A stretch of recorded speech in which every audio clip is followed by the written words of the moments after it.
Vamos gravar. Tá gravando, a gente teve muitos interessados, né, que disseram que não teriam disponibilidade de estar com a gente aqui agora, mas muita gente vai assistir depois. Vai cada vez crescer mais o nosso número aqui de presentes. Mas a gente está gravando então, tá, pessoal, para depois divulgar. Então, eu queria, primeiramente, agradecer a presença dos nossos convidados, o professor Juliano Maranhão, a professora Miriam Wimmer. Queria dizer que é uma honra para a gente, né? Online, isso aqui não é só a URGS, né? São todos nós, é uma coisa para todo mundo, né? Super aberto, vai circular o vídeo, como eu disse, então, mas, enfim, institucionalmente a URGS organizou, né?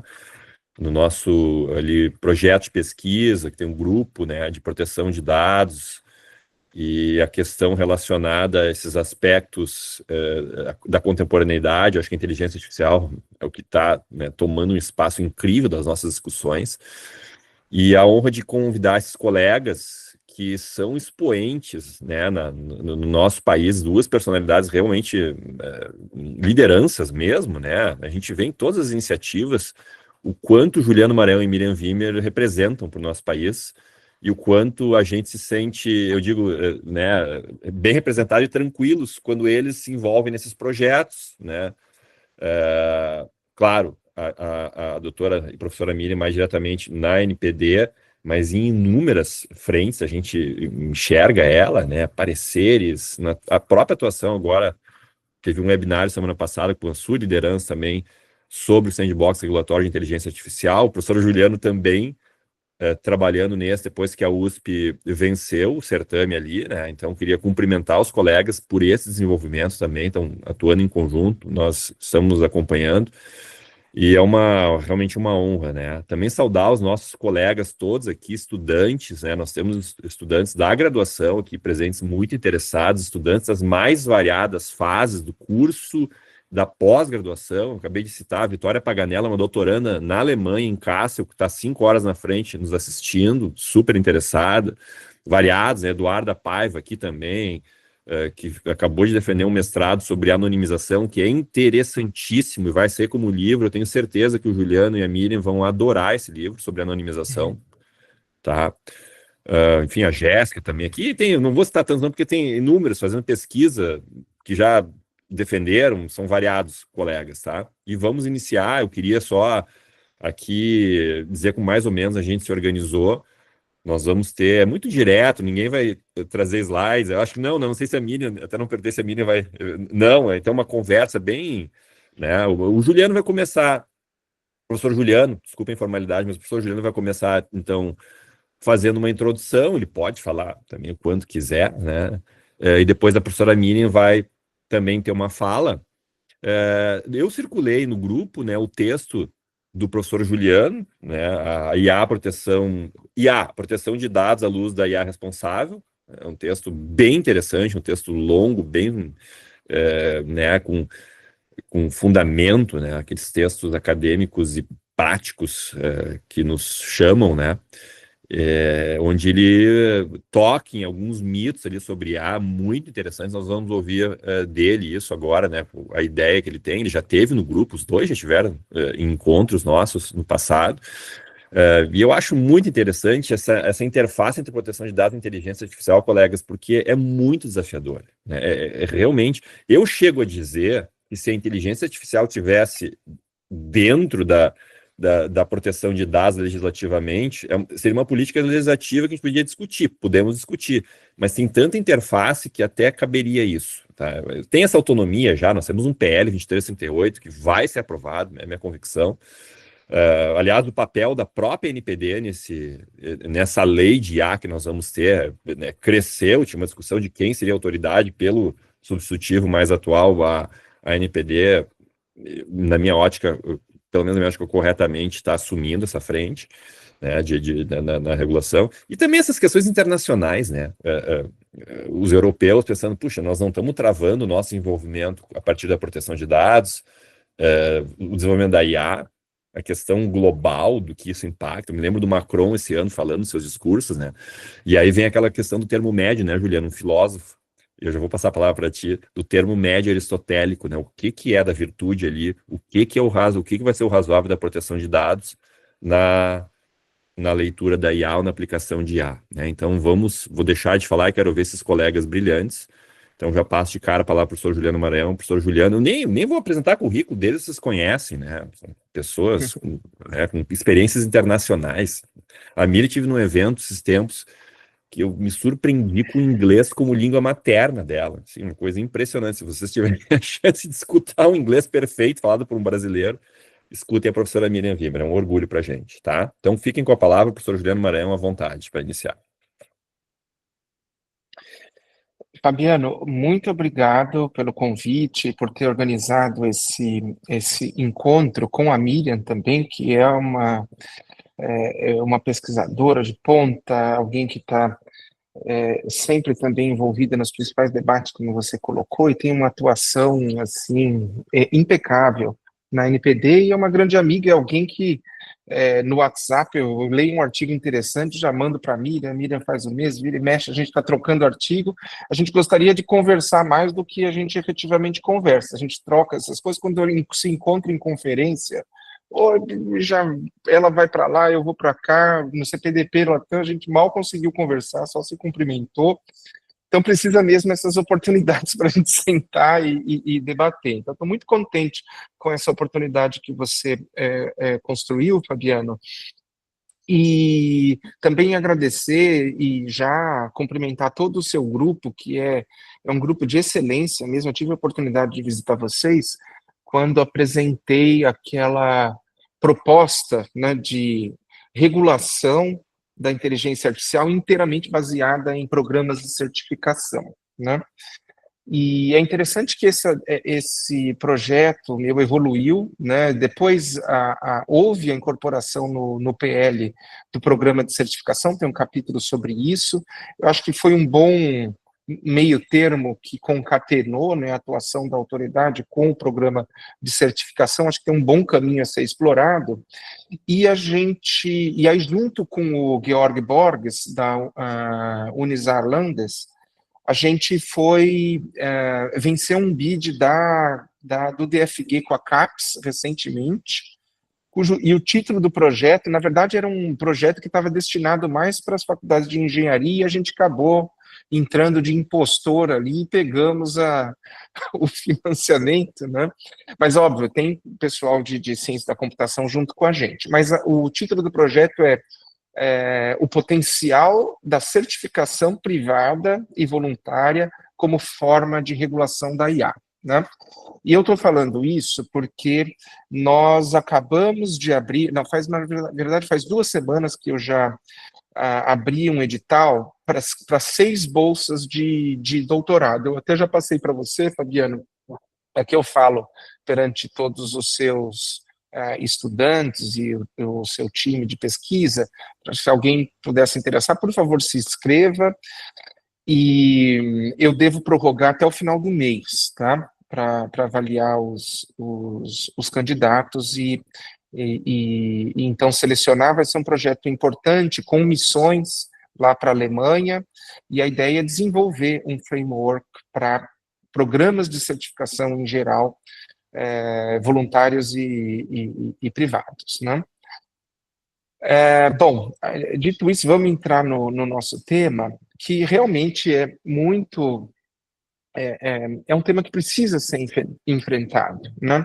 Porque, de um lado, a proteção de dados, num contexto de regulação da IA, é importante sempre lembrar que a nossa legislação de proteção de dados já traz contribuições para a regulação da IA, né? Já traz regras que têm consequências importantes sobre a inteligência artificial, né? Inclusive, eu escrevi um artigo com o Marco Almada, que foi meu aluno, orientando, e que o Marco Almada agora está na Universidade de Luxemburgo, tem um projeto importante lá no European University Institute. Eu tenho o maior orgulho dele, e é um talento, né? A gente sempre fica feliz quando um aluno nosso se destaca, e ele fez uma coisa que eu não consegui fazer na vida, que se dedicar integralmente à carreira acadêmica, né? Então, eu tenho o maior orgulho dele. E nós escrevemos esse artigo que está publicada na revista Direito Público, ali do IDP, que é Contribuições e Limites da Lei de Proteção de Dados à Regulação da IA. E a gente não olha só para o artigo 20, a gente olha para toda a estrutura da LGPD e de que forma ela traz contribuições para a regulação da IA.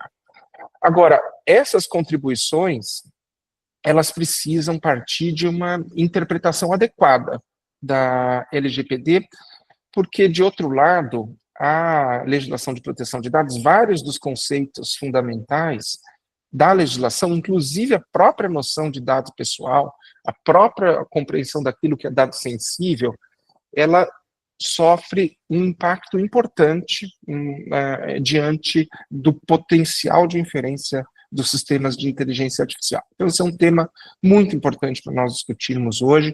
A ANPD sabe muito bem disso, porque já está em curso uma consulta pública, eles devem fazer uma análise para a interpretação da LGPD em vários pontos importantes por conta disso. E eu gostei do título do seu grupo de pesquisa, Fabiano, quando eu vi o cartaz ali, que é Fundamentos da Proteção de Dados Contemporâneos. Como é que é? Fundamentos da Proteção de Dados... Na contemporaneidade. Na contemporaneidade, perfeito. Ou é a contemporaneidade. Perfeito, porque a IA, ela traz realmente desafios aos fundamentos da legislação de proteção de dados, e é importante a gente discutir, ter a oportunidade de discutir esses fundamentos, né? Então, esse texto que eu elaborei tinha justamente essa preocupação, né? E um dos enfoques foi olhar para uma visão procedimental de interpretação da legislação de proteção de dados, né? Então, a legislação de proteção de dados aqui, a nossa, assim como outras leis de proteção de dados, elas adotaram a abordagem baseada em riscos, e é uma abordagem procedimental cujo compromisso está em propiciar um nível suportável de riscos, né, administrável de riscos ligados ao tratamento de dados pessoais. Ao lado disso, diante da IA, diante dos desafios, né, que a legislação de proteção de dados sofre diante da IA, aparece uma outra visão, né, que simplesmente sobrepõe a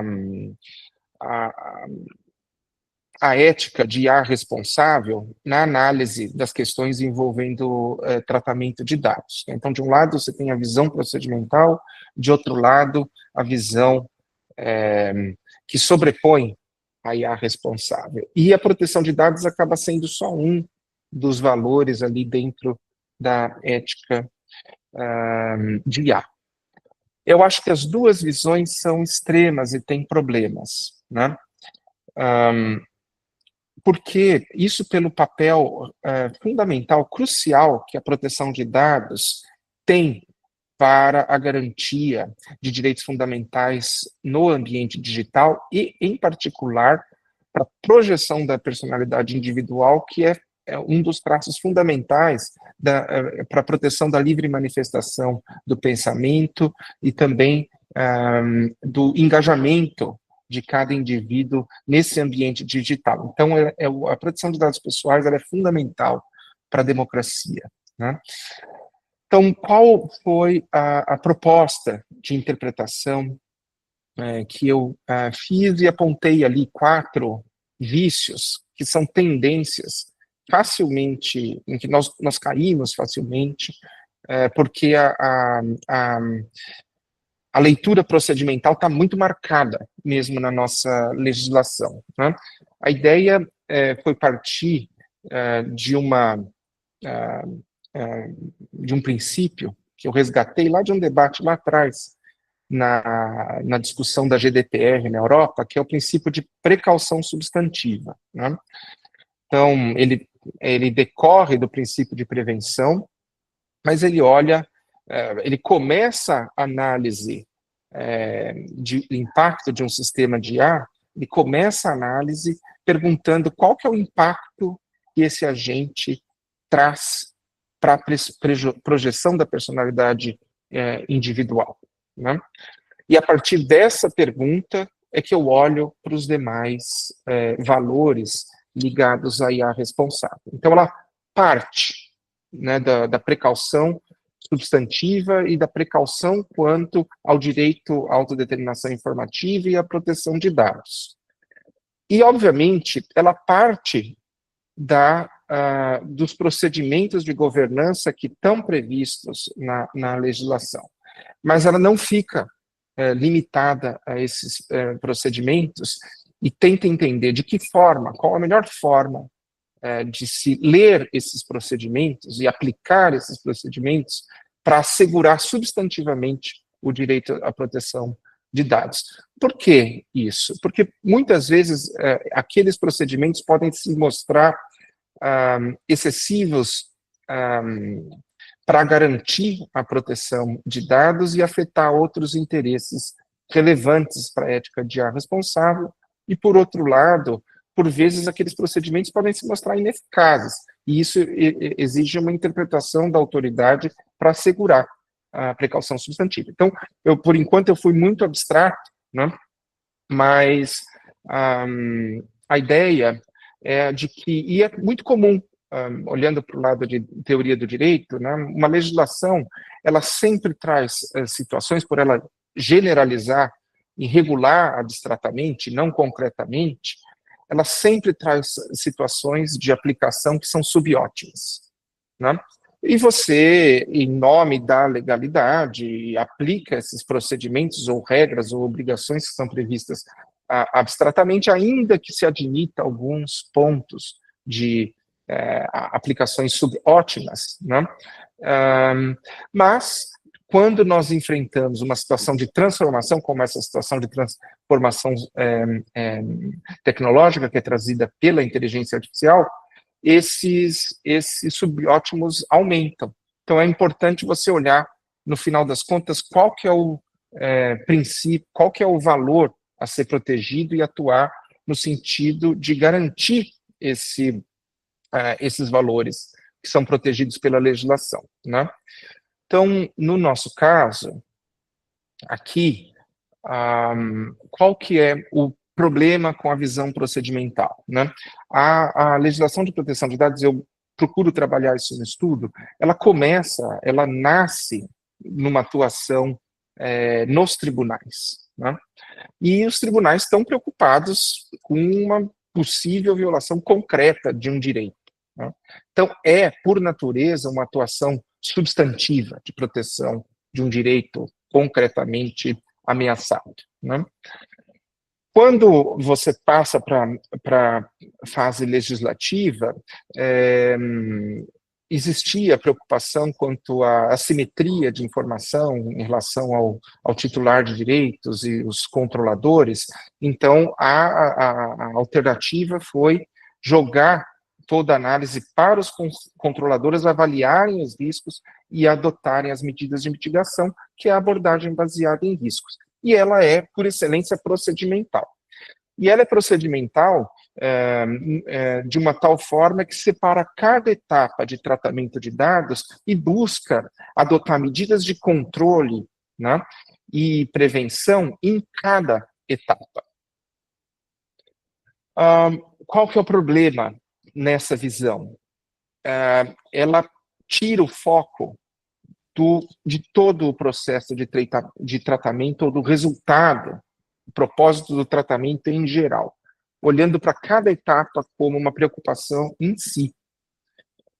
E quando a gente lida com a IA, esse é um tema que eu destaco não só quando eu lido com proteção de dados, mas com responsabilidade civil em outros ramos do direito, é muito importante perceber o papel e o caráter de agente dos sistemas de inteligência artificial, né? Os sistemas de inteligência artificial não podem ser reduzidos a um conjunto de etapas de processamento de dados. Eles são os sistemas de IA são agentes. E não só o lado informático, mas o concebido da perspectiva sociotécnica é um agente. E eu olho para esse agente, a única forma de eu lidar estrategicamente com isso, eu até faço o paralelo no texto com o Kasparov, né? Qual que é a forma do Kasparov lidar com o Deep Blue? Ele não pode ele considerar os aspectos do programa, os procedimentos de processamento computacional é inviável, porque o Deep Blue processa 3.000 jogadas por segundo, ele processa 3. Mesmo que ele domine o programa, ele não pode agir dessa forma, né, para ganhar o jogo. Para ganhar o jogo, ele tem que atribuir intenção e ver o Deep Blue como um agente.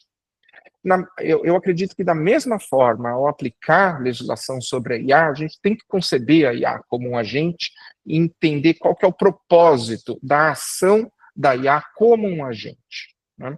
Assim como quando nós regulamos, né, nós proibimos o matar ou ameaçar e a intenção de, né, e nós não proibimos o levantar da mão com um punhal, né, nós proibimos a intenção e o resultado da ação como um agente intencional. A gente tem que olhar para a IA como um agente intencional, isso também na proteção de dados, né?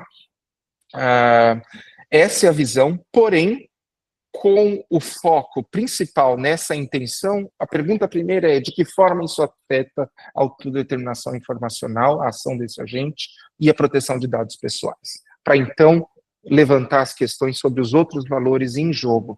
Essa proposta que eu faço é para enfrentar 4 dificuldades que eu vejo, eu só vou enunciá-las, e mais um convite para ler o estudo e entrar no debate, mas uma delas é justamente a primeira, em você não olhar com a gente, é dar um excesso de valor a uma só das etapas do procedimento de tratamento, sem considerar o resultado da ação do agente, né? E uma das dificuldades que eu vejo na aplicação da LGPD, teve recentemente, a Miriam teve bastante envolvida, que foi a suspensão do tratamento, do desenvolvimento do Meta AI, né? Que de fato a legislação olha para cada etapa, tinha uma coleta de dados pessoais, então aquilo já de imediato é considerado pela legislação um risco de dano. Porém, o sistema ele extrairia padrões de escrita do brasileiro. Então, dessa perspectiva, você não teria, pelo resultado do treinamento ou da própria aplicação, um impacto sobre a individualidade que fosse relevante. Mas como lidar com isso com uma lei que define procedimentos, né? Essa é a dificuldade. Essa pergunta foi feita para o European Data Protection Board, porque a mesma coisa acontece lá, mas a pergunta foi encaminhada, a consulta para o European Data Protection Board foi encaminhada da perspectiva de legítimo interesse e anonimização, com os procedimentos da lei. Então, virou procedimental com uma pergunta procedimental, e a resposta foi procedimental, com análise contextual, não diz muita coisa, análise contextual, envolvendo todas as etapas para avaliação de legítimo interesse ou de se há anonimização ou não. Só que tem 2 dificuldades aqui, né? Primeiro, legítimo interesse não poderia ser a base para permitir esse tratamento, né? Eu dou o exemplo do Spira, né, que é um projeto que eu me envolvi no Center for AI da USP, inclusive escrevi um artigo que saiu no International, como é que é aquela International Journal on Data Protection, eu esqueci o nome do journal, mas é um artigo sobre Voice-Based Diagnosis. E a ideia lá era um sistema que usava dados pessoais médicos, de pacientes, para generalizar um modelo que era capaz de diferenciar e detectar insuficiência respiratória no padrão de fala, né? Também geral, você não tinha ali algo como resultado, você tem, como no outro, um conjunto de vetores com pesos, você não tem, o dado pessoal deixa de ser relevante. Mas se eu usar legítimo interesse, nesse caso, não teria aplicação porque o dado é sensível de partida, né? Então não pode ser legítimo interesse a base. E a anonimização, o grande problema é que os procedimentos de análise, para se considerar anonimização na LGPD, olham para a impossibilidade ou o alto custo de reversão. Mas existem certas técnicas, têm um certo custo, para eu conseguir fazer com que o sistema de IA regurgite certos dados de base do treinamento, pelo menos simule aquilo. Então, se eu usar esses procedimentos, eu também não vou considerar anonimização se eu partir para o passo a passo dos procedimentos de análise. Então, eu acho que a ideia é olhar com uma outra concepção e reinterpretar à luz dessa ideia de prevenção. O que nós queremos prevenir aqui, né? E acho que isso daria uma outra forma de análise. Tem um artigo também que eu cito, eu gosto muito do Solov, em que ele fala data is what data is used for. Então, você não consegue mais com a IA definir o que é dado pessoal, o que é dado sensível, sem perguntar qual que é o uso que a IA faz dele. E é isso que eu procuro defender, né? Então, esse primeiro vício é considerar e se focar no procedimento, e a lei nos empurra para isso, e não considerar o resultado da aplicação como agente. O segundo é exigir a explicação de tudo. A lei, ao pedir que haja uma justificação da base legal para cada ponto de tratamento, nos leva a exigir a explicação de tudo. Mas, em muitos casos, para sistemas de IA, você não consegue enxergar uma relação causal entre cada ponto de dado e a finalidade do tratamento, né? Você tem relações estatísticas e a explicação que você consegue sem aquele elemento, a acurácia do sistema cai. E tem sistemas que têm um impacto social relevante, que ficam comprometidos para eu exigir a explicação de tudo. Qual que seria a alternativa, pensando em precaução substantiva? Qual que é a grande preocupação aqui? É a possibilidade de revisão ou de discussão de uma decisão automatizada baseada nesse modelo, né? Ou o resultado daquele tratamento. Então, a pergunta deveria ser: o que é relevante dentro do funcionamento daquele sistema eu ter como explicação, de tal forma que aqueles que estão sujeitos à aplicação desse sistema possam reagir, né? Isso é olhar substantivamente, né? Tendo em vista que os procedimentos eles podem levar a subótimas. Depois, os outros dois estão ligados à decisão automatizada. Um é supervalorizar o papel da máquina. A nossa lei, no artigo 20, ela traz, eu não sei se foi uma infelicidade na redação, mas ela tem um aspecto diferente da GDPR. Na GDPR fala em decisões unicamente automatizadas, incluindo perfis. Então, o incluindo perfis restringe o conjunto de decisões automatizadas relevantes para a aplicação da lei. A nossa fala em decisões automatizadas, aí põe vírgula, incluídas as decisões destinadas a definir perfis, como se as decisões destinadas a definir perfis fossem um tipo de decisão automatizada, né? E aí o que eu coloco é importante, quando a gente fala de decisão automatizada, entender o que é decisão. Decisão é algo que impacta, que tem efeitos. E uma definição de perfil automatizada não tem efeito, porque ela é depois usada como input para uma decisão humana, então a gente não deveria tratar como decisão automatizada, a gente tem que tomar cuidado ao interpretar o artigo 20 nesse sentido. Porém, por outro lado, por exemplo, a decisão recente do Schufa, na Alemanha, eles equipararam a uma decisão automatizada o perfil que era gerado de credit scoring do Schufa.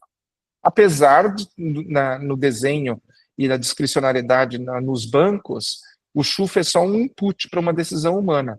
O que eles analisaram? Eles analisaram de fato como ocorriam essas decisões e viram que havia um índice muito pequeno de divergência. E aí, sim, em nome de uma precaução substantiva, eles equipararam, apesar de não ser propriamente uma decisão automatizada. Isso é uma forma também de aplicar a precaução substantiva, mas agora para agravar os procedimentos, né? E, por fim, uma outra preocupação é confundir, não enxergar o lado sociotécnico da IA e confundir revisão humana com supervisão humana. A supervisão humana é desejável e é importante em todo o ciclo de vida da IA, principalmente na fase de implementação. A Miriam Aliás, a Miriam me chamou muito a atenção disso lá na comissão na comissão de juristas, né, Miriam? Que eu estava ali desenhando uma previsão, você falou, Juliano, você não pôs nada sobre supervisão humana, e colocou uns 4 artigos ali sobre supervisão humana, acho que hoje ainda tem 2 ali, né, porque depois vão ceifando tudo, mas esse é um aspecto muito importante também. Enfim,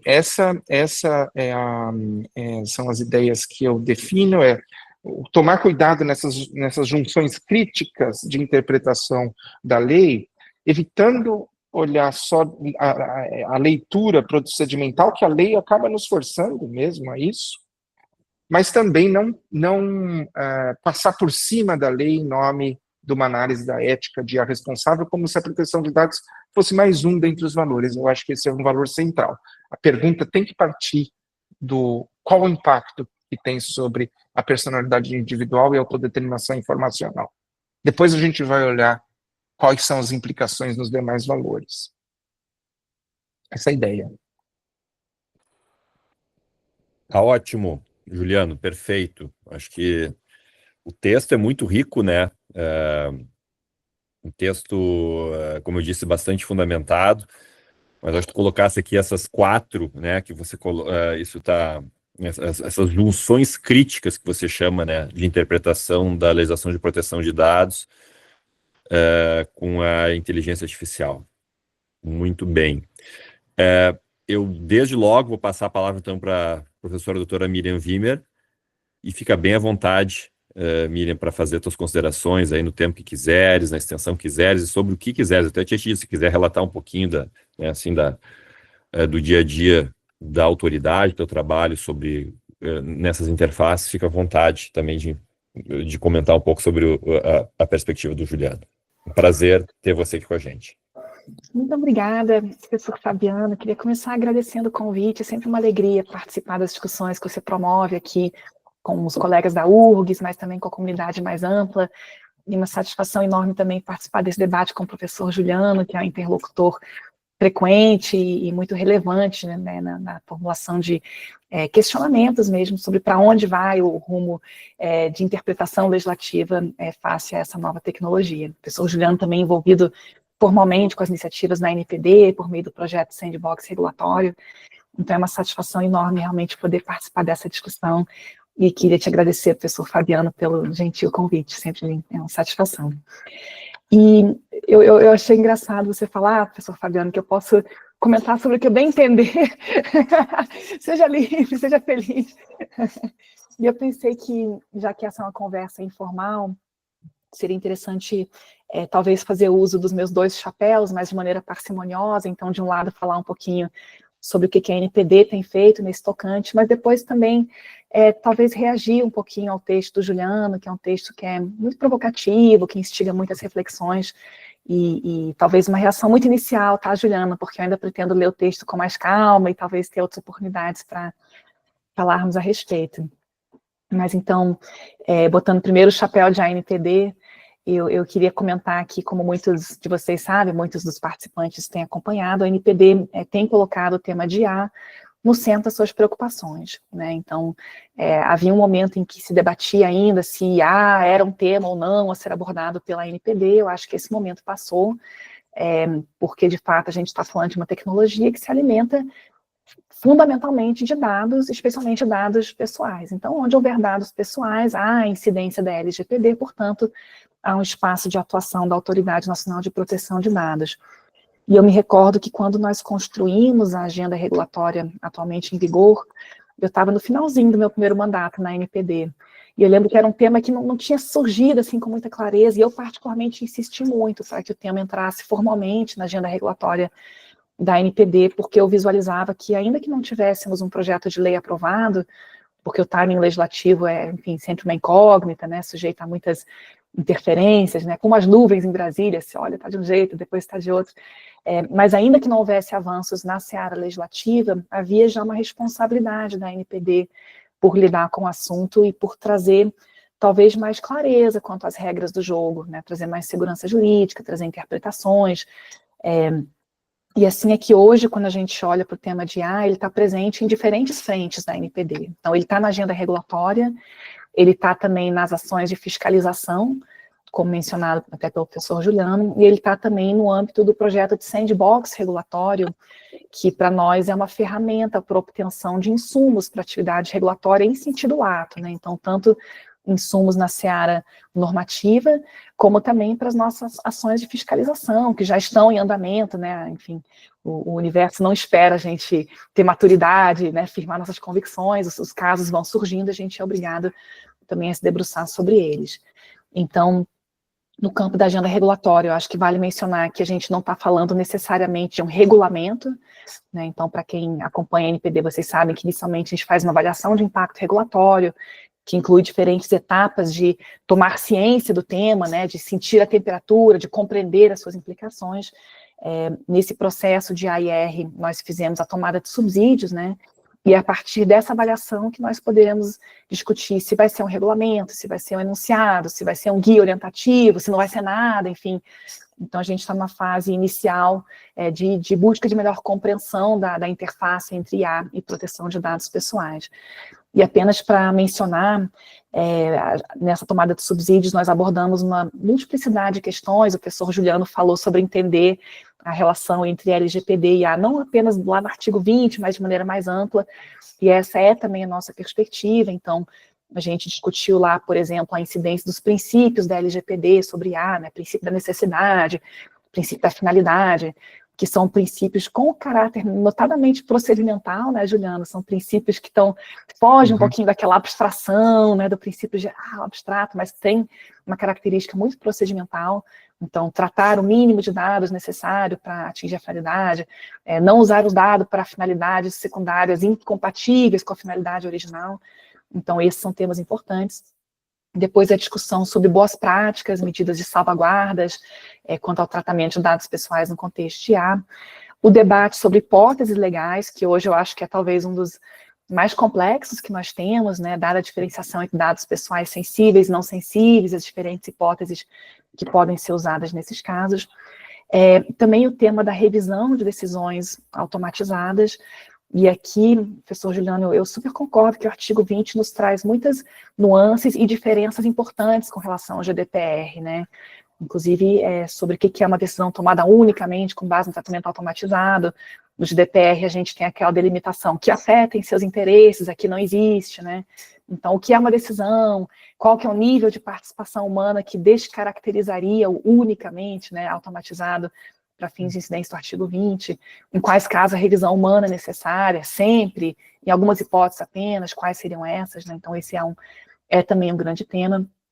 A questão do direito à explicação, que está também lá no artigo 20, não com essa terminologia explicitamente, mas a ideia de que o indivíduo tem o direito de obter informações sobre os principais parâmetros e critérios que levaram a uma decisão de IA. Governança, documentação, avaliações de impacto. Então, de fato, né, como mencionado pelo professor Juliano, a gente está falando aqui de uma avaliação muito extensiva, né? Então a LGPD incide em diferentes formas sobre o tema da inteligência artificial. E também no âmbito da NPD nós já nos deparamos com uma série de casos concretos que têm exigido nossa atuação.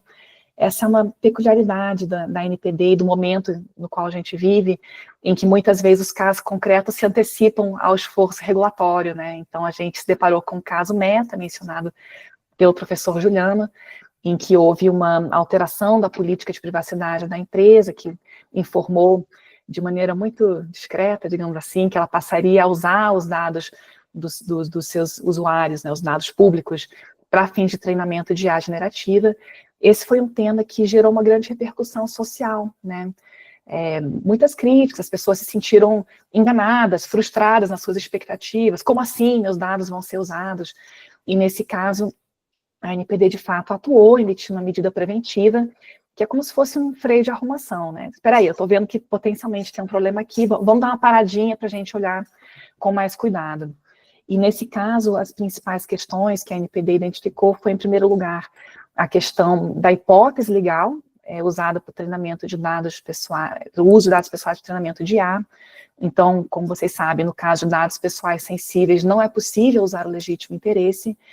Então, essa foi a primeira questão. É claro que quando você joga um arrastão, joga uma grande rede no mar da internet, você vai coletar tudo que é tipo de dado, sensível, não sensível, e esse foi um ponto que nos chamou a atenção inicialmente. O segundo aspecto foi a questão do exercício de direitos. Então, nos parecia ali que havia um problema de transparência inicialmente, porque no Brasil havia uma diferença na conduta da empresa em comparação com a Europa. Na Europa houve e-mails, ampla divulgação, oportunidades para oposição. No Brasil foi uma coisa feita de maneira mais tímida, se eu posso usar essa palavra, né? E além disso, uma discussão sobre direitos de oposição, eliminação, acesso, a própria revisão, enfim, então uma discussão sobre como os direitos da LGPD se aplicariam nesse contexto. Uma preocupação também com o tratamento de dados de crianças e adolescentes, porque aqui tanto o LGPD como, enfim, documentos internacionais requerem que sempre seja observado o melhor interesse da criança e do adolescente. No Brasil não foi feita uma distinção entre contas de crianças e adolescentes e contas de pessoas maiores de idade, então essa foi também uma preocupação. E eu diria que, de modo geral, uma preocupação da NPD sobre em que medida foi feita uma avaliação dos impactos dessa coleta e tratamento de dados pessoais à luz dos direitos dos titulares. Então, foram esses os fundamentos que motivaram inicialmente a medida preventiva e que permitiram que a gente obtivesse mais explicações da empresa sobre, enfim, o que ela estava fazendo, quais eram os fundamentos legais, de que maneira ela estava cuidando, mitigando eventuais riscos ligados a esse processamento. E aqui também é importante notar que existe uma diferença da LGPD face ao GDPR. Então, não apenas no artigo 20, mas também quando a gente trata de hipóteses legais, tem uma diferença importante, porque no GDPR tem uma exceção para o tratamento de dados pessoais sensíveis quando eles sejam já publicamente disponíveis. E é um debate sobre o que é um dado publicamente disponível. Enfim, no Brasil a gente não tem essa exceção dessa forma, né, tão especificamente, a gente tem só lá no artigo 7º para dados não sensíveis. Então também temos aqui uma abordagem mais restritiva, de certo modo, na LGPD do que existe na União Europeia. E aí, eu acho que quando nós decidimos expedir a medida preventiva, nós tínhamos também muito claro que não é o objetivo da NPD ser um agente anti-IA, né? Nós entendemos que a IA é importante, traz benefícios sociais, traz comodidade, mas existe uma dificuldade não só do Brasil, mas de muitos países de entender como essas ferramentas de inteligência artificial, e sobretudo quando a gente pensa em web scraping, né, que é você raspar tudo que tem da internet, usar para treinar um sistema, como isso se compatibiliza com a legislação que nós temos hoje. É difícil compatibilizar em muitos aspectos, sobretudo porque, como o professor Juliano mencionou, a LGPD é uma lei que tem um caráter marcadamente procedimental, mas também uma lei que se ampara muito fortemente na ideia da proteção do direito do indivíduo, né? Muito embora também a privacidade e a proteção de dados tenha uma dimensão social. Mas existe uma dificuldade, então, em compatibilizar isso, e não por acaso, quando a gente conversa com nossas contrapartes em outros países, quando a gente olha para a CNIL, quando a gente olha para autoridades na América Latina, todos estão se debruçando sobre essa questão de como compatibilizar, como interpretar a LGPD à luz das características dessa tecnologia, que é tão diferente, eu acho, do que existia nos momentos em que as leis de proteção de dados pessoais foram concebidas. Então, o que a NPD fez, nesse caso da Meta, só para concluir, foi organizar, negociar com a empresa um plano de conformidade, por meio do qual a empresa se comprometeu com certas medidas que, na nossa visão, serviriam para mitigar os riscos visualizados. Então, a empresa, de fato, atualizou os avisos de privacidade, ela emitiu comunicação direta com seus usuários por e-mail, também pelo aplicativo, dando, assim, mais transparência quanto ao tratamento de dados permitidos. Ela simplificou tremendamente o direito à oposição, porque, como talvez vocês se lembrem, no modelo anterior a pessoa precisava passar por 8 links diferentes, depois escrever uma pequena redação para dizer por que ela não queria que seus dados fossem tratados, o que de fato parecia um dificultamento desproporcional ao direito do indivíduo se opor ao tratamento de seus dados. Então houve de fato uma alteração com o procedimento facilitado de oposição, inclusive para não usuários, né? Também a empresa se comprometeu a não usar os dados pessoais de pessoas menores de 18 anos, até que houvesse uma avaliação definitiva por parte da NPD. E aqui vale mencionar que a empresa disse, olha, eu vou suspender, mas eu não concordo, porque se eu não puder tratar dados de menores, também o meu serviço não vai ser calibrado para dialogar com esse público, que é um público que utiliza as redes sociais e que usa Meta-IA, vai usar Meta-IA, né, cotidianamente. E também esse plano de conformidade acompanhado por um processo de fiscalização contínuo da ANPD, e aí nós entendemos que mesmo diante das dúvidas legais profundas que existem com relação a dados sensíveis, legítimo interesse e outras questões, entendemos que havia, então, uma mitigação suficiente dos riscos identificados pela ANPD, que permitiria a retomada das operações de tratamento de dados pessoais por parte da Meta. Então, esse é um caso, eu acho, paradigmático, porque essa análise que nós estamos ainda fazendo no contexto desse caso concreto, certamente servirá de parâmetro para outros casos, e a tomada de subsídios da NPD, o esforço sandbox regulatório, vem também como elementos que nos trazem mais informações, que nos permitirão tomar, eu acho assim, boas decisões que sejam equilibradas, decisões que sejam boas para os indivíduos, para o país, que protejam direitos fundamentais e que não atravanquem, né, o desenvolvimento tecnológico e a inovação responsável, né, que são também valores protegidos pela nossa Constituição.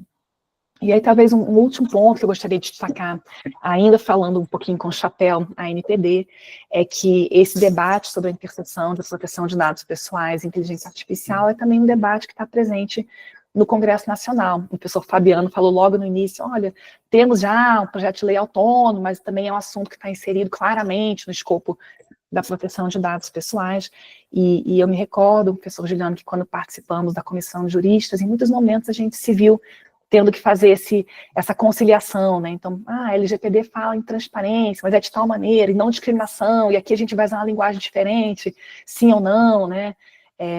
Será que a gente avança aqui no PLDA, aperfeiçoa o LGPD, ou complementa, como é que essas normas vão depois interagir, né, na sua realidade concreta, né, on the ground, né, não só in the books. E, de fato, quando a gente olha para o projeto de lei, que agora está na Câmara dos Deputados, a gente verifica que existe uma semelhança muito marcante com a LGPD, em termos de abordagem, em termos de ter a previsão de direitos fundamentais, detalhados ali nos capítulos da norma, também a lógica de uma abordagem baseada em riscos, que é uma lógica que também está presente na LGPD, então, avaliações de impacto, né, notificações de incidentes de segurança, uma abordagem que não seja tão prescritiva, mas que atribua também ao agente a necessidade de avaliar os riscos, adotar as devidas salvaguardas, e por essa razão, logo que o projeto de lei começou a ganhar tração, a ANPD levantou o braço e disse, olha, a gente acha que é muito importante cuidar dessas interfaces, e nós, como autoridade reguladora de proteção de dados pessoais, achamos que estaríamos bem posicionados para assumir um papel de autoridade central nesse arranjo de governança institucional que vier a ser estabelecido pelo PL 2338. Então, esse debate sobre governança, arranjo institucional, é um debate que eu entendo que ainda está em andamento, a Câmara certamente terá algo a dizer a respeito, mas do ponto de vista da ANPD, é importante mencionar que a sistemática vislumbrada é muito parecida com o que nós temos já na LGPD, né? Então, quando a LGPD estava em discussão, eu me recordo de uma discussão muito parecida, que era, meu Deus, e as agências reguladoras, e os PROCONs, a ANPD vai suprimir competências, enfim, como é que vai ser isso? E passados 5 anos de vigência da LGPD, as agências reguladoras estão muito bem obrigadas, os PROCONs estão muito bem obrigados, e nós temos, de fato, um arranjo de cooperação interinstitucional, no qual a ANPD detém o papel de ser o intérprete central da LGPD, trazendo, assim, consistência, coerência, né, uma visão unificada que perpassa diferentes setores, enquanto há também ainda, naturalmente, espaço para a regulação setorial, para a regulação que leve em conta especificamente as nuances de setores regulados e de campos sujeitos a normas próprias, né. Então, essa sistemática que a gente vislumbra ser também possível no âmbito da inteligência artificial, num arranjo híbrido, por assim dizer, em que existe uma autoridade central responsável por interpretar essa lei geral, por dar consistência, coerência, por aplicar as sanções especificamente previstas nessa norma, sem prejuízo da atuação setorial, que vai naturalmente conhecer melhor as características de cada setor e poderá trazer elementos adicionais, né, especificidades não capturadas pela norma transversal. Então, eu acho que era isso um pouquinho que eu queria falar sobre a ANPD. Fico clara à disposição para depois entrar em um assunto adicional ou outro, se houver alguma questão. Mas eu queria, então, como segundo ponto, reagir um pouquinho ao texto do Juliano, e primeiro parabenizá-lo pelo esforço, pela grande contribuição que você traz, Juliano, ao propor essas indagações, né, levantar essas questões todas.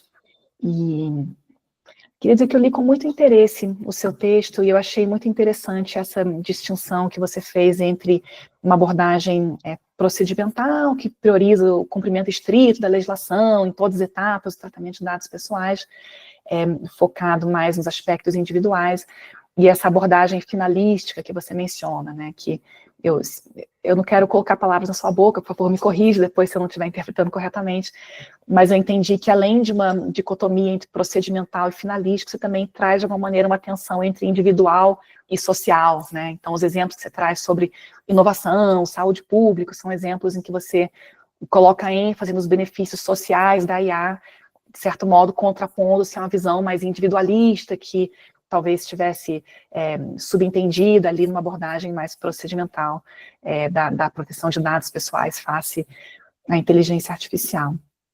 E eu acho que você também fez essa ressalva quando você expôs, Juliano, que não é nem tanto a mar, nem tanto a terra, né? Que, na verdade, não é uma coisa ou outra coisa, mas também uma forma de encontrar equilíbrio entre essas diferentes abordagens. E eu acho que você tem razão quando você fala que a gente não pode perder de vista os impactos sistêmicos do tratamento de dados pessoais, inclusive no contexto de IA. Eu acho que você está coberto de razão, e eu acho que, eu diria também que a legislação de proteção de dados hoje não impede que a gente tenha um olhar sistêmico. Talvez um exemplo que a gente possa trazer, recordar, é na época que começou a pandemia de Covid, né, em que havia inicialmente uma dúvida, meu Deus, a gente pode tratar esses dados para, né, prevenir a expansão de uma pandemia. E as autoridades de proteção de dados mundo afora correram, né, se apressaram em dizer, olha, não existe uma incompatibilidade entre a proteção de dados pessoais e o tratamento para atingir aqui um relevante interesse público, que é o combate a uma pandemia global, cujos efeitos são ainda desconhecidos. Então houve manifestações da IDPB, IDPS, enfim, um monte de gente se manifestou para dizer, olha, não tem problema, a proteção de dados aqui não vai ficar no caminho de atingir um relevante interesse público, né, consubstanciado no tratamento de dados sensíveis, dados de saúde, para combate a uma pandemia. E eu acho que quando a gente olha, então, para a legislação e para a atuação da NPD, que, claro, foi objeto de muitos comentários, críticas, elogios, é para isso que a gente está aqui mesmo, né, para apanhar um pouquinho, né, de vez em quando elogio, de vez em quando um tapa na cara, normal, né, mas a atuação da NPD se dá com base na legislação existente, que é uma legislação que tem, claro, uma característica procedimental, que foi também fruto de uma construção de muitas e muitas décadas, né. Então, a LGPD, muitas vezes, descrita como uma lei moderna, uma lei que está ali no estado da arte das leis de proteção de dados, que se beneficiou do aprendizado de muitas décadas de outros países, é uma lei que também se pauta numa visão de autodeterminação informativa, né, no papel do dado pessoal enquanto a representação da personalidade humana, né, a ideia de que não há dado insignificante, todos isso são construções, né, que vêm de décadas de jurisprudência, do Tribunal Constitucional Alemão, também aqui do STF. Então, a ideia do dado pessoal como algo associado inevitavelmente à personalidade, portanto, protegido por um direito fundamental, e que, portanto, deve dar ao indivíduo, né, como indivíduo mesmo, certos direitos, né, que deve atribuir ao indivíduo um certo protagonismo quanto ao uso dos seus dados pessoais. E eu acho que essa é uma construção que também não pode ser abandonada, né, uma construção que permanece sendo muito relevante, ainda que a gente tenha um olhar também para os impactos sociais do tratamento de dados pessoais. E aqui me veio à mente, assim, me vieram à mente dois textos que eu li em diferentes momentos, né, e eu não vou saber lembrar dos autores exatamente nesse momento, a gente pode correr atrás depois, mas um texto que eu estudei muito quando eu estava discutindo proteção de dados pessoais no setor público, que buscava desconstruir um pouquinho essa ideia de um interesse público versus interesse individual, né? Então, muitas vezes, no setor público existe uma tentação de dizer, vou fazer o que eu bem entender com esses dados, porque tem um interesse público maior a ser alcançado.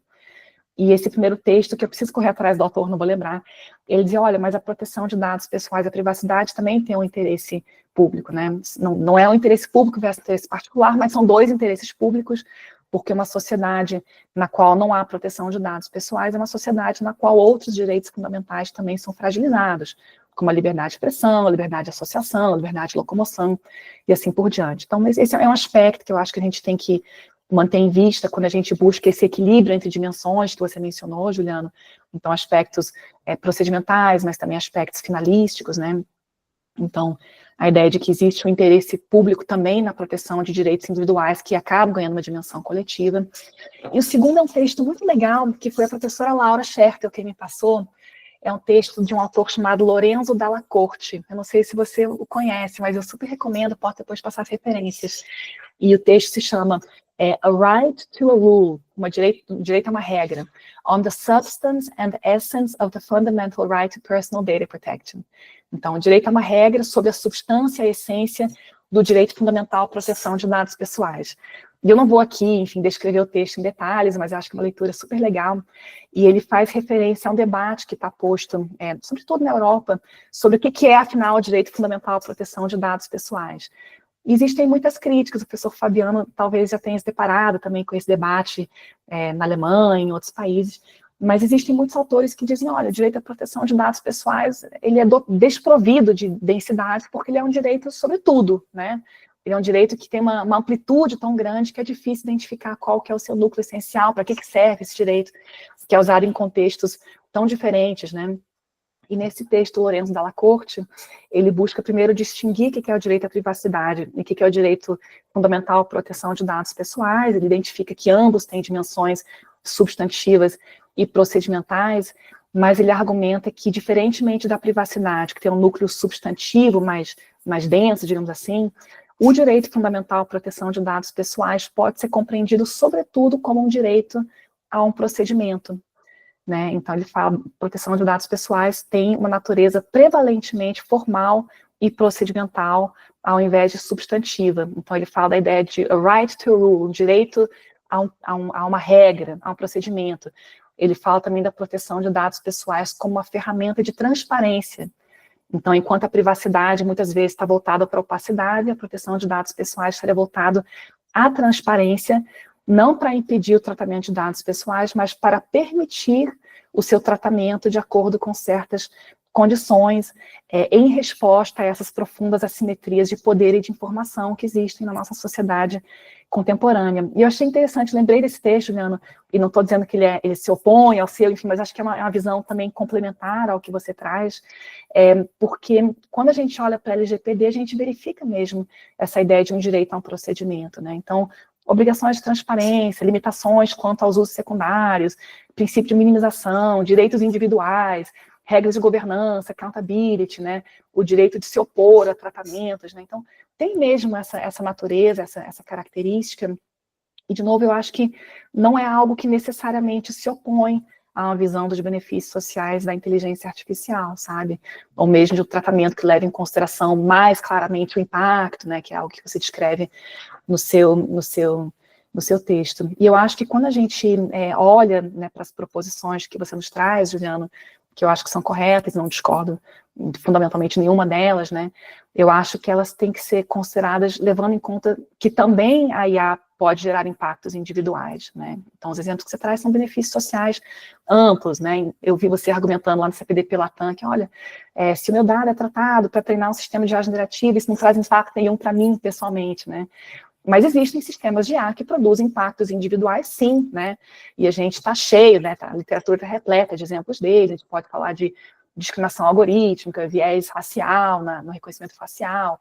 Aquele caso super interessante no Reino Unido, quando foi usado um sistema de IA para prever as notas que os alunos teriam no vestibular, né? Nos A-levels, no GCSEs, e que trouxe resultados desbalanceados por usar dados históricos, né? Então, as escolas menos privilegiadas tiveram alunos prejudicados, enfim, uso de IA em sistemas de recrutamento ou promoções no ambiente de trabalho, né, então, para o poder público, né, então, em muitos casos a gente vai verificar impactos individuais e aí sim parece que não há como fugir do que a LGPD nos traz, que é um mecanismo de garantias, né, de limitações, de freios e contrapesos, para reduzir essa grande assimetria de forças que existe, seja entre o Estado e o indivíduo, ou seja entre grandes corporações privadas e o indivíduo cujos dados são tratados. Então, esse foco individual que a LGPD nos traz, me parece, assim, uma decorrência natural do reconhecimento que o dado pessoal é uma projeção do indivíduo, né? E eu acho que quando você fala, por exemplo, de anonimização, eu acho que aí justamente a gente está cortando o liame que identifica, que correlaciona o dado pessoal ao indivíduo, e por isso que o dado anonimizado não é um dado pessoal, né, para fins de LGPD. E talvez seja aí, nesse campo da anonimização, que a gente tenha que olhar com mais cuidado, porque também é um tema que é muito complexo. E eu falo isso até voltando para o chapéu NPD, porque recentemente subiu para a minha relatoria o guia de anonimização, e eu fiquei tão, assim, perturbada com esse guia, eu não estou nem enxergando, assim, os resultados desse guia, onde é que a gente vai chegar a partir de certas afirmações que a gente acabou devolvendo para a área para mais diligências, porque eu acho que a evolução da IA e a importância que a anonimização vai guardar em muitos casos cruciais nos leva também a ter que tratar desse tema com muita responsabilidade, né? E isso reconhecendo que, em certos casos, a anonimização não é desejável e nem adequada para treinamento de IA, porque a gente perderia, talvez, alguns dos benefícios que nós poderíamos ganhar.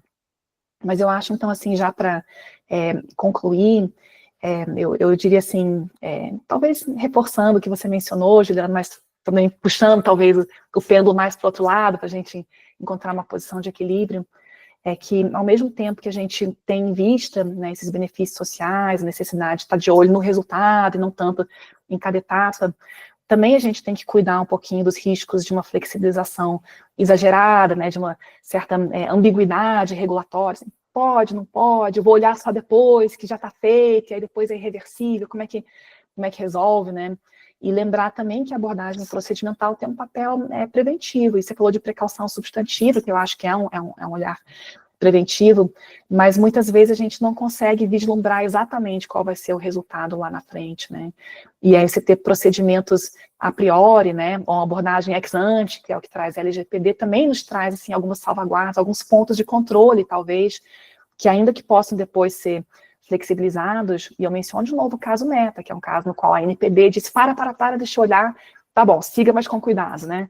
Então, a gente ter esses pontos de controle também me parece importante quando a gente observa não só os benefícios, mas também os riscos que a inteligência artificial pode trazer, uma tecnologia que é marcadamente opaca, né? Uma tecnologia que reforça a assimetria informacional, e esse papel tão pequenininho do indivíduo face à compreensão do que vai acontecer com os dados pessoais dele, né?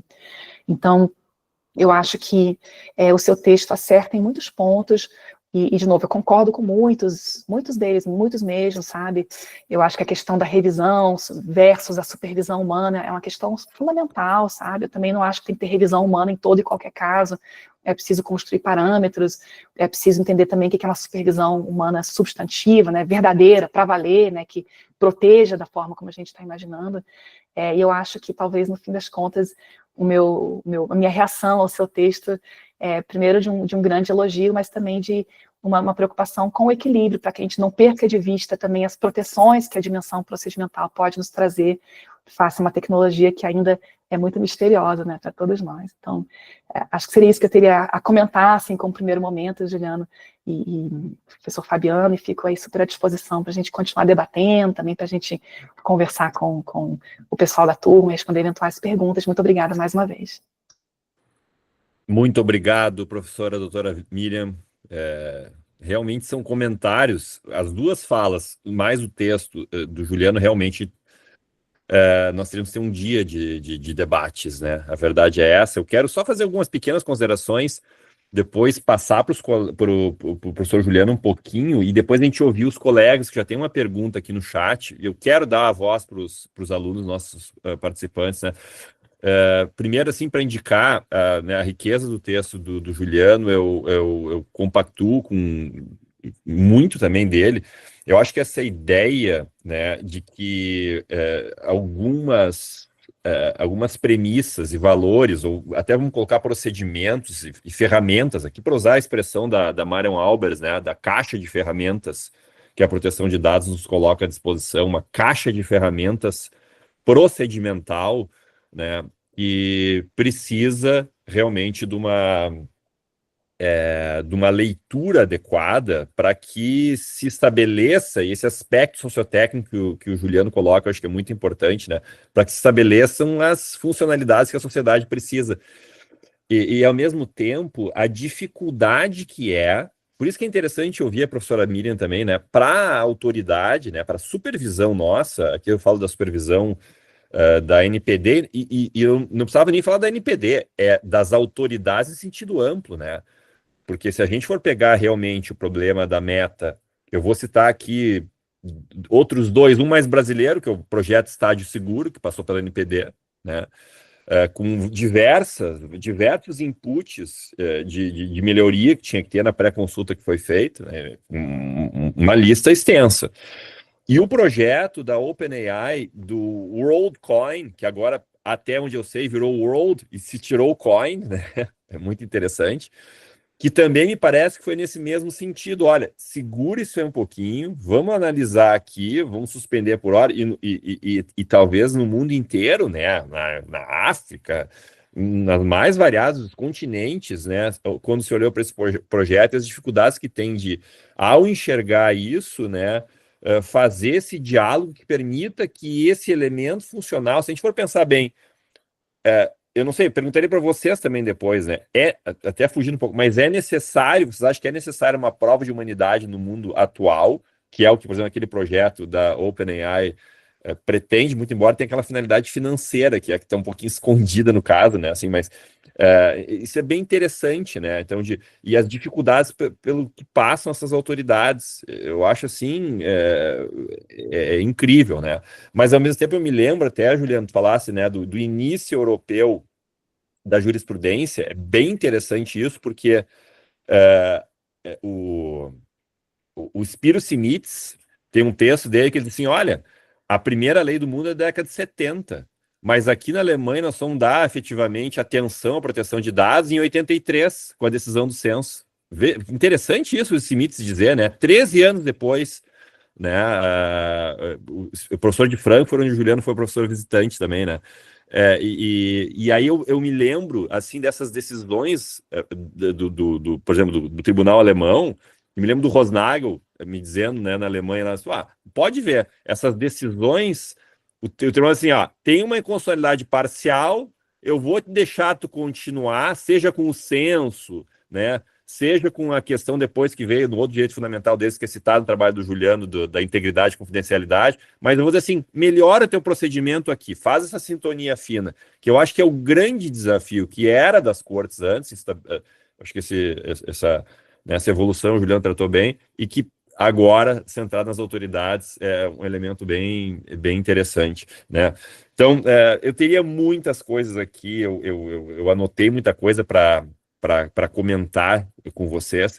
Tem um ponto, Juliano, que tu diz assim, no texto, o cumprimento da finalidade da proteção da autodeterminação informacional passa a ter menos peso do que o cumprimento dos procedimentos.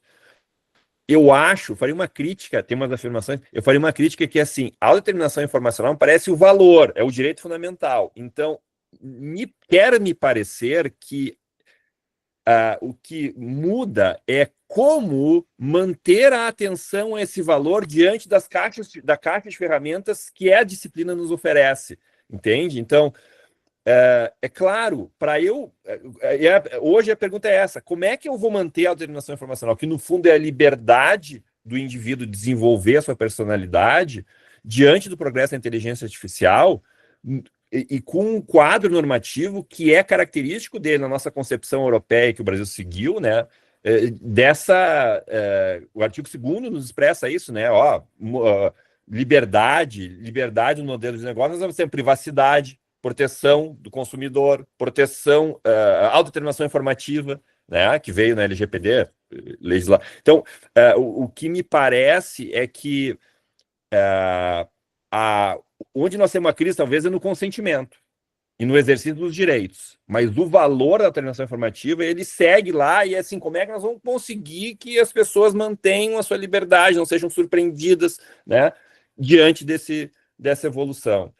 E me parece, eu sinceramente, eu não vejo como não... Eu acompanhei também muitos debates da regra do CNJ, o Juliano teve um papel importantíssimo ali, me lembro das manifestações da professora Dora Kaufmann também falando nessa linha, olha, nós não vamos conseguir ter né, revisão, a transparência como se deseja, nós temos que ceder um pouquinho, né, a regulação vai ter que ceder, os modelos de negócio vão ter que conversar para achar também, né, o que a autoridade disser, os tribunais, eventualmente, o que é o razoável da persecução desses valores, né? Então, mas nós vamos ter que ceder um pouquinho se a gente tiver. É o que eu digo.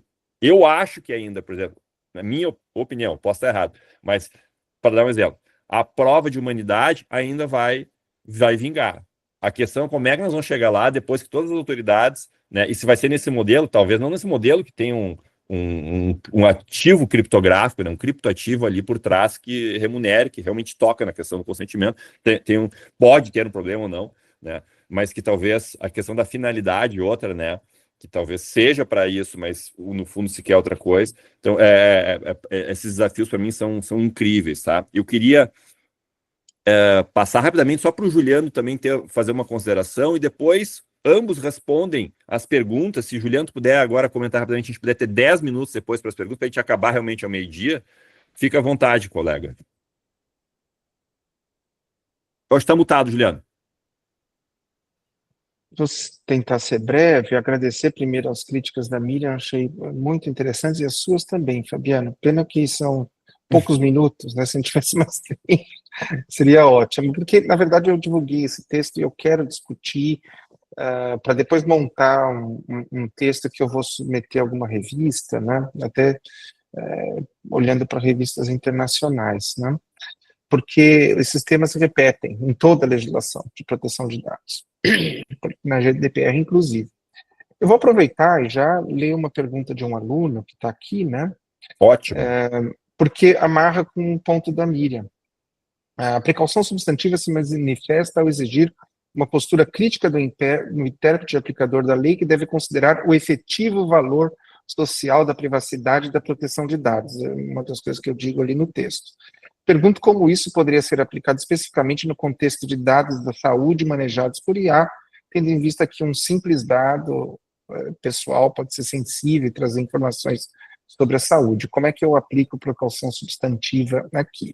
Isso liga com o ponto da Miriam, né, sobre esse lado social. Na minha fala inicial não destaquei, mas de fato o que eu procuro considerar como precaução substantiva não é só o impacto sobre a individualidade, mas o valor social da privacidade e da proteção de dados, né?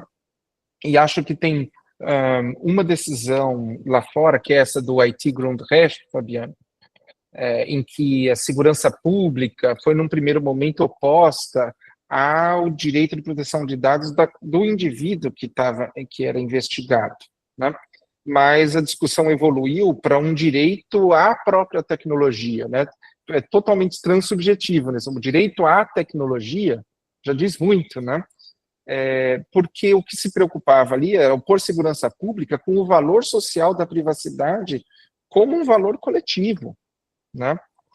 E aí teve mais peso o valor social da privacidade. A mesma coisa no caso do WhatsApp, no STF, né? Introduzir uma vulnerabilidade na tecnologia de mensageria privada, em criptografia, pode afetar o direito como um valor objetivo à privacidade, né? O valor social da privacidade. Não é só o direito individual do investigado. Então, eu acho que é essa dimensão que precisa ser analisada, mas o que eu insisto, e eu tenho muito essa preocupação, Miriam, que no começo eu até tinha uma visão, é meio autocrítica, eu tinha uma visão mais finalística, IA, benefícios, mas, de fato, eu acho que a gente tem que acertar o meio tempo. Por isso que eu falo da precaução substantiva, e a precaução substantiva é com privacidade e proteção de dados, mas olhando para o seu valor social, né? Porque, como eu disse no começo, tem um valor fundamental para a democracia, né? Então é esse o esforço, respondendo o aluno, como a Miriam citou, no período da pandemia, isso foi muito questionado, tem uma discussão muito grande na Alemanha, né? Porque, e de fato, se olhou para isso. Não é só olhar o egocentrismo do titular, esse é um termo que também traz uma carga muito forte, como se fosse propriedade, né? Mas olhar para a dimensão social, desse valor da proteção de dados, né? Ao se discutir outros valores sociais relevantes.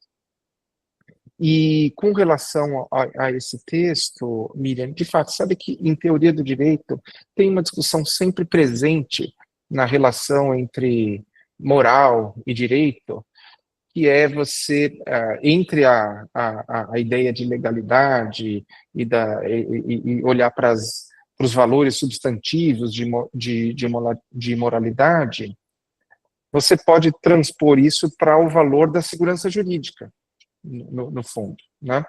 Então, em que medida a segurança jurídica também não é um valor? Quando você, em vez de olhar só para o procedimento como algo instrumental, né? Então, vamos dar mais valor às políticas públicas substantivas, aos valores éticos substantivos. Na verdade, o procedimento não é só instrumental, ele tem um valor, que é o valor da segurança jurídica, o valor do próprio Estado de Direito que fundamentou toda a democracia moderna. Então, eu concordo inteiramente, tanto no sentido de encontrar esse equilíbrio, e por isso partir da proteção de dados como um valor intrínseco à democracia, e também olhar para o valor da segurança jurídica. Acho que esses são os elementos para encontrar esse ajuste, né? Para não defenda uma flexibilização completa, não, pelo contrário, acho que a gente tem que olhar para o valor social da privacidade, para o valor da segurança jurídica também, né? E encontrar esse ajuste, mas que é contextual, né? O que talvez o meu texto seja provocativo, porque a gente está num momento em que a gente sente as amarras, né? Eu senti isso muito naquele projeto Inspira, que a gente queria ter os dados do Museu da Pessoa e a gente não conseguia esses dados, porque o argumento deles era inteiramente procedimental, né? E a gente está nesse momento das amarras, então às vezes meu texto é forte para tentar quebrar as amarras, para a gente conseguir encontrar o equilíbrio, senão a pessoa se recusa, né, a sair daquele conforto do procedimento, né? Ótimo, perfeito. Essa questão é interessante, né? Porque eu sempre dou o exemplo quando surgiu o CDC. Quando surgiu o CDC, década de 90, se dizia assim, não, saiu o CDC, eu sou consumidor, eu sempre vou ter direito, né? E aí, bom, o consumidor vai ganhar sempre. Depois a gente viu que não é bem assim, né? Tem a harmonia das relações de consumo no artigo 6 lá do CDC. E quando saiu o LGPD, também, bom, agora não pode nada, né? Tanto que lá não sei se vocês se lembram, mas na Jornada de Direito Civil, o ministro Cueva disse, olha, tem que fazer um enunciado, porque os juízes estão negando qualquer dado que entrou em vigor a LGPD, não pode ter acesso a nada. Aí fizemos o enunciado lá para não, calma aí, né? Então é interessante essa valoração bifronte da tradição europeia que foi incorporada pelo Brasil, do artigo 2º, naqueles incisos que a gente separa em 2 blocos claros, né? Bem, isso é muito importante de visualizar. E o conceito de dado pessoal, né, Juliano? Eu sempre digo isso, é a base de tudo. Dado é informação relacionada à pessoa, não é da pessoa. As legislações, às vezes, até elas escorregam um pouco, eu digo para os alunos sempre, né? Se falar que o dado é meu, então, tá, tudo bem, a gente fala, mas a rigor não é de ninguém, é um processo da comunicação, é um elemento de um processo comunicacional, né? Isso está bem colocado também pelo Juliano. Mas eu queria não é o meu sapato, é o dado como uma expressão da minha personalidade, né? Não é o meu item de propriedade. E quando a gente, né, se tu é o médico, Juliano, e eu sou o paciente, tu tem que poder tratar o dado para as finalidades que tu precisa. A grande pergunta nossa, assim, até onde tu pode ir, eu mesmo, né? Até onde eu posso ir com aquela informação que é relacionada à nossa comunicação. Mas eu queria passar aqui, vamos ouvir os colegas. O Scaroni fez levantou a mão agora. Tem uma pergunta da Ellen também, tá? E o Scaroni também é outro prodígio nosso aqui, né? Da área, com dissertação defendida também. Scaroni, vamos lá, não quero nem tomar muito tempo, que tem pessoal que quer falar aqui também. Vamos lá. Obrigado, professor. Eu vou ser bem breve, já agradecendo a professora Juliana, a professora Miriam. E eu também, assim como o professor Juliano, fui muito impactado pelo texto do Solov, do Data is what data does. E uma das grandes preocupações que ele coloca, o professor Juliano falou agora também, e está refletido no texto, é a questão de que quanto mais complexos são os tratamentos, maior é a possibilidade de o tratamento revelar dados pessoais sensíveis, e isso atrairia a, toda a aplicação dos artigos referentes aos dados pessoais sensíveis para os dados pessoais normais também, e tem a previsão na LGPD lá no artigo 11, parágrafo 1º. A minha questão é bem rápida mesmo, eu queria ouvir da professora Miriam se essa discussão já existe dentro da NPD, se é uma preocupação ou não. Vou fazer o seguinte, eu sugeriria coletar as perguntas, tá? E aí a gente escuta os professores. Não sei se pode ser assim, pode pedir depois, Miriam, se quiser que dê uma breve repetidinha ou escrevo, tá? A Eduarda vem depois. Eduarda também, já tinha apresentado ela. Oi, eu vou ser bem breve também. Queria agradecer ao professor pelo espaço, ao professor Juliano, à professora Emília, pelas apresentações. A minha pergunta, ela seria mais ou menos nesse sentido. Essa visão procedimental, eu acredito que ela pode criar, sim, amarras, como o professor Juliano colocou, mas eu também acredito que é uma forma de tornar mais palpável a implementação prática daquilo que é feito, que é colocado na lei. Então, eu me pergunto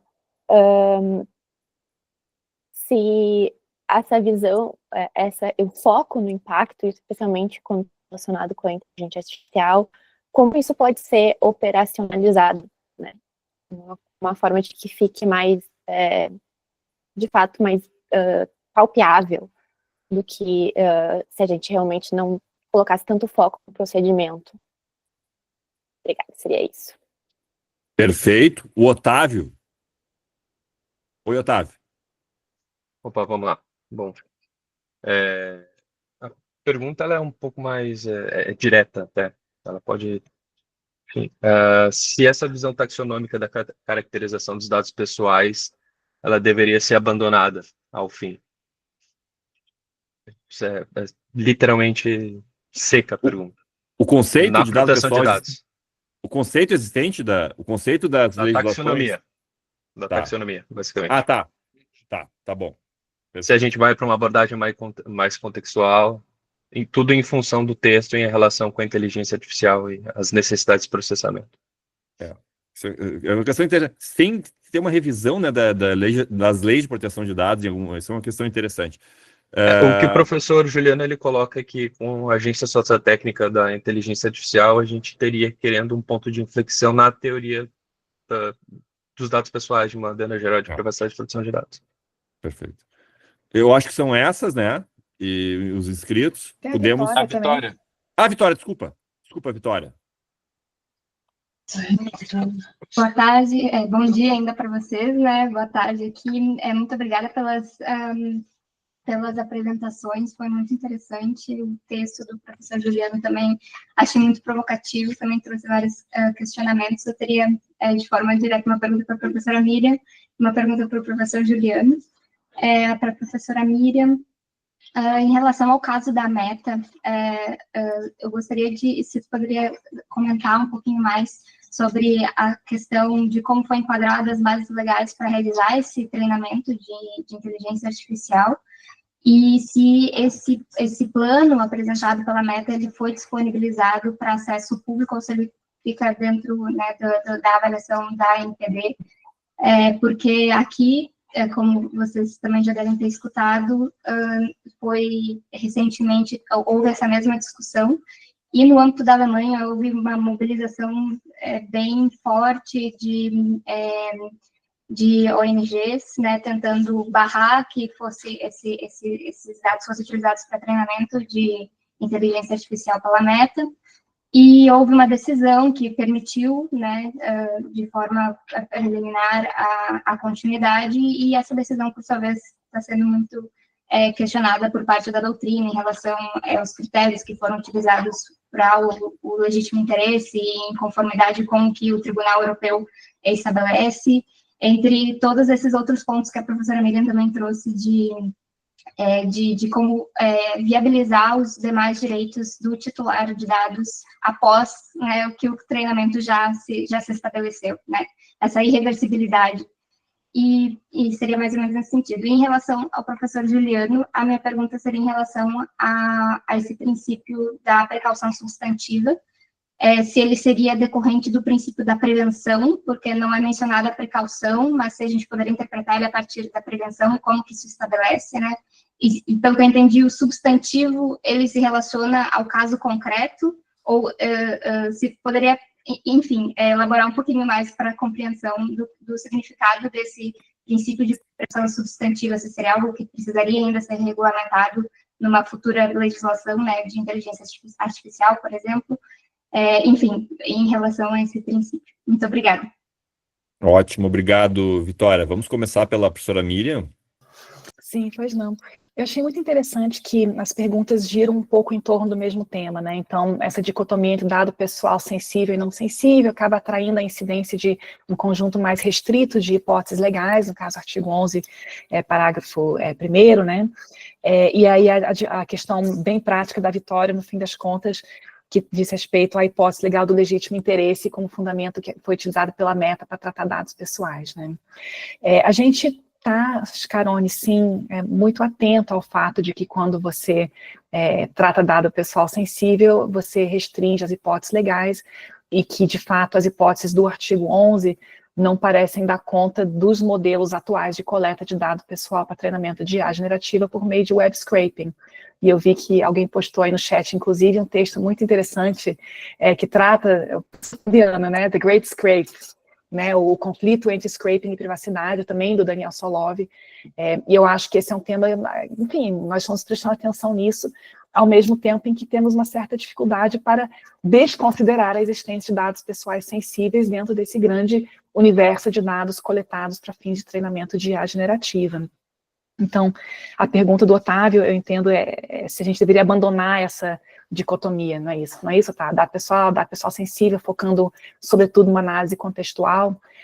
E eu acho que é uma pergunta muito complexa, porque você tem razão quando você indica que a sensibilidade do dado vai depender também de uma análise de contexto e da finalidade do tratamento, né? Então, o uso de um dado relativo à vida sexual, ou a cor da pele, enfim, pode ou não trazer resultados discriminatórios a depender do contexto em que é usado, mas a sistemática da LGPD e das leis de proteção de dados mundo afora foi de fazer uma listinha, né? Esse dado tem que se preocupar mais, muito embora eventualmente um dado pessoal não sensível pode gerar um efeito discriminatório por conta de inferências e outras associações que não estão ali originalmente previstas. Então eu diria que eu diria que talvez não seja o momento ainda de abandonar essa dicotomia, porque também a gente tem que reconhecer que, havendo uma listinha, isso traz segurança jurídica e evita jogar tudo numa análise contextual, que também é muito complexa, né? É muito difícil uma empresa que tem que implementar um programa de governança de privacidade, identificar hipóteses legais, direitos titulares, não saber a nenhum momento se o dado pessoal é sensível ou não é sensível.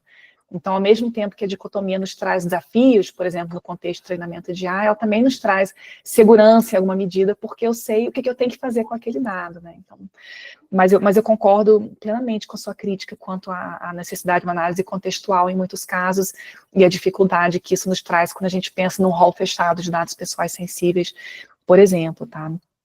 E com relação à pergunta da Vitória, eu não tenho certeza se o plano de conformidade na íntegra está disponível. Talvez haja uma versão pública com tarjamento de informações que são segredo comercial industrial, mas eu colei aqui no chat o voto do diretor relator dessa discussão, que foi o diretor Rael, ex-diretor Rael, que traz alguns elementos sobre o plano de conformidade, escreve em grandes linhas, né? E com relação ao tema do legítimo interesse, o que aconteceu foi que a empresa apresentou o teste de balanceamento e apresentou também uma série de salvaguardas, inclusive de natureza técnica, que tornariam mais difícil ou mesmo impossível reidentificar o indivíduo a quem aqueles dados se referiria. Então, foi uma apresentação também de elementos técnicos que trouxeram mais tranquilidade e autoridade quanto à continuidade do uso dessa hipótese legal, ainda que houvesse dados pessoais sensíveis eventualmente envolvidos. E também, nesse caso, a gente olhou muito para a experiência de outras autoridades. A CNIL, por exemplo, tem uma série de estudos, uma série de propostas de debate sobre o tema, no qual se debate, não se questiona o fato de que, eventualmente, dados pessoais sensíveis serão coletados no âmbito de um web scraping, mas o foco se coloca, sobretudo, sobre salvaguardas, então, medidas de exclusão de dados, quando possível, já na fase muito inicial, ou de anonimização, ou de tratamento com certas cautelas, de modo a minimizar esses riscos, porventura, visualizados. E eu acho que esse é um caminho que a NPD pode vir a seguir quando a gente der continuidade à análise substantiva do caso, porque, de fato, essa análise se deu no âmbito de uma medida preventiva, que é uma análise inicial, né, uma análise preliminar, e que não prescinde depois de uma análise mais aprofundada de todas as teses jurídicas que são trazidas pela empresa. Então, de novo, provavelmente no SEI público da NPD você vai encontrar uma versão do plano de conformidade, com alguns tarjamentos, e também esse voto que eu colei no chat tem os principais fundamentos que motivaram a decisão da NPD. Obrigada, pessoal. Obrigado. Professor Juliano. Obrigado, professora Miriam. Eu vou juntar a do Rafael com o Otávio, porque acho que elas se combinam, né? Rafael, menção ao artigo do Solov, Data is what data does, e o Otávio pergunta, então a gente tem que abandonar a taxonomia, né? Na verdade, é engraçado que esses debates, eles refletem muitas vezes debates que tem em filosofia, então, por exemplo, entre essencialismo e pragmatismo, né? Ou, por exemplo, em filosofia da linguagem, né? Se eu falo falo para o meu filho, você quer mesmo pôr o dedo na tomada? O formato da linguagem é uma pergunta, mas eu estou dando uma ordem ali. Como eu uso a linguagem, não é o que ela é, né? Então, a taxonomia ela é muito importante para classificar e organizar a aplicação da lei. A única coisa aqui, quando o que traz o Solov e essa visão mais pragmatista, é que a gente não deveria tomar a classificação com base em essências, né? O dado, essencialmente, ele é pessoal, ou essencialmente ele é sensível, né? A gente usa a taxonomia, mas usa a taxonomia do ponto de vista pragmático. Então, a mesma coisa o meu filho, ele está mandando eu não pôr o dedo na tomada, né? Mas eu sei que aquilo é uma ordem, e eu diferenciei ordem de pergunta, né? Assim como eu diferencio dado sensível e dado não sensível. A questão é olhar de uma perspectiva pragmática e aplicar a legislação e a taxonomia considerando essa perspectiva do qual que é o papel, o que se faz com o dado. E sobre a precaução substantiva, o que é substantiva, e o que seria palpável fazer em relação à importância do procedimento, é o ponto que a Miriam colocou da segurança jurídica, né, o valor, né, do procedimento, da regra. Eu penso em substantivo no sentido de que, num primeiro momento, você tem valores que se aplicam, que dão razões para a ação imediatamente, são aquelas razões de primeira ordem, né? Defende a privacidade versus a segurança pública, mas a legislação, a regra, ela vem como uma razão de segunda ordem, que exclui as outras. Você vai fazer assim, porque já há uma escolha política entre esses dois valores, né? E se cria um procedimento com a regra, isso tem um valor. Agora, quando eu falo em precaução substantiva, a gente voltar a considerar os valores de primeira ordem, em alguns momentos. E a Miriam pergunta, mas não pode ser tão flexível assim, né? Eu não posso... A regra tem que ter uma certa opacidade para eu não ver os valores de primeira ordem e aplicar os procedimentos que foram definidos, né? Mas ela não pode ser totalmente opaca também a esses valores. O difícil é encontrar esse meio termo, né? Então, e respondendo a Eduarda, né, a gente sempre pensa, nós, no direito, em como interpretar e como definir olhando, definir as regras, a interpretação, olhando para o que acontece nos tribunais ou nas autoridades. Mas o direito, ele existe fora dos tribunais, né? E nesse aspecto, as regras e os procedimentos são fundamentais. Em proteção de dados também. A questão é quando você entra numa situação crítica, né, em que eu sou forçado a abrir um pouco a trama, né, da regra que torna opaco os valores e enxergar os valores lá atrás, né?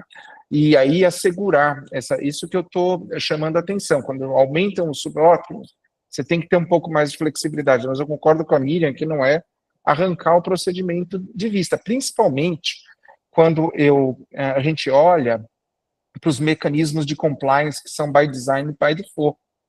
Né?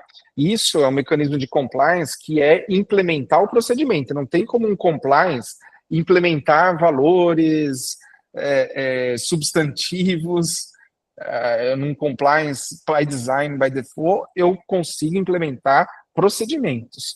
E boa parte da proteção, não só individual, mas coletiva, em proteção de dados e em IA também, só vai ser possível por mecanismos by design, by default. Então, as regras são importantes, elas só não são absolutas. Ótimo, excelente. Bom, eu acho que nós contemplamos as perguntas. Queria aqui agradecer, nós vamos encerrar agora até um pouquinho depois, né? Mas temos que respeitar o nosso tempo, os palestrantes também. Tainá, tem uma pergunta tua, Tainá? Eu só ia, assim, porque o tempo, eu vou se puder escrever para mandar para os professores, tá bom? Escreve aqui agora no chat, ou tu me manda que eu encaminho para eles depois, tá?